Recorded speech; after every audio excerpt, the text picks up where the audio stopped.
Ba'zilar voyishi, uzum voyishlari baland bo'ladi. Hosil ololmayapmiz.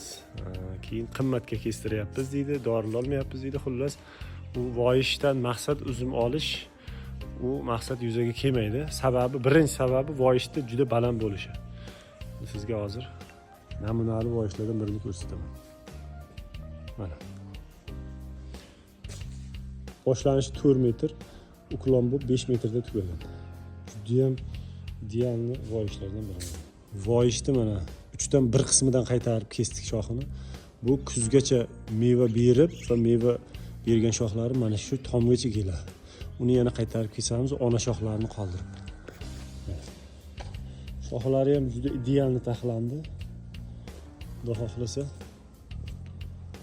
maksimal darajada kesdik.